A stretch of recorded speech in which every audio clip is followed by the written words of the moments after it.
चाळीसगाव तालुक्यातील काकळणे गावातून मोठी हालचाल। मराठा आरक्षणाच्या मागणीसाठी गावकऱ्यांचा ठाम निर्धार। भाकरी ठेचा आणि पाण्याची बाटली गाड्यांमध्ये बसून काकळणेकर आता थेट मुंबईच्या दिशेने रवाना झाले आहेत। काकळणे गावातील मराठा बांधव मोठ्या संख्येने एकत्र जमलेत। गावकरी, तरुण, महिला, ज्येष्ठ नागरिक सर्वांनी या प्रस्थानात सहभाग नोंदवला। साधं पण मराठा समाजाच्या संघर्षाचं प्रतीक ठरणारं जेवण, भाकरी आणि ठेचा, पाण्याची बाटली हातात घेऊन गावकरी आंदोलनासाठी निघाले आहेत। आरक्षण हा आमचा हक्क आहे, न्याय मिळेपर्यंत लढा सुरू राहील, अशा घोषणांनी संपूर्ण परिसर दणाणून गेला। गावातून निघालेल्या या गाड्यांचा ताफा आता मुंबईच्या दिशेने रवाना होत असून राजधानीत होणाऱ्या आंदोलनात काकळणेकर आपली ताकद दाखवणार आहेत। ग्रामीण भागातून मिळणारा हा उग्र पाठिंबा मराठा आंदोलनाला नवी ऊर्जा देतो आहे।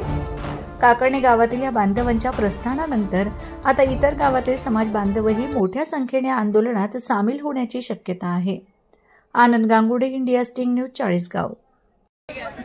काकळणे या गावातून मुंबई येथे चालू असलेल्या सन्माननीय दादासाहेब मनोजदादा जरांगे यांच्या उपोषणाला पाठिंबा देण्यासाठी जे आपले मराठा बांधव मुंबईला गेलेले आहेत त्यांची खाण्याची गैरसोय होत आहे। तरी आज आपल्या काकळणे या गावातून, चाळीसगाव तालुक्यातील काकळणे या गावातून प्रत्येक घरातून आपण 10 भाकरी, काही ठेचा वगैरे आपण सर्व ही रसद, पाणी बॉटल घेऊन आज मुंबईसाठी रवाना होत आहोत।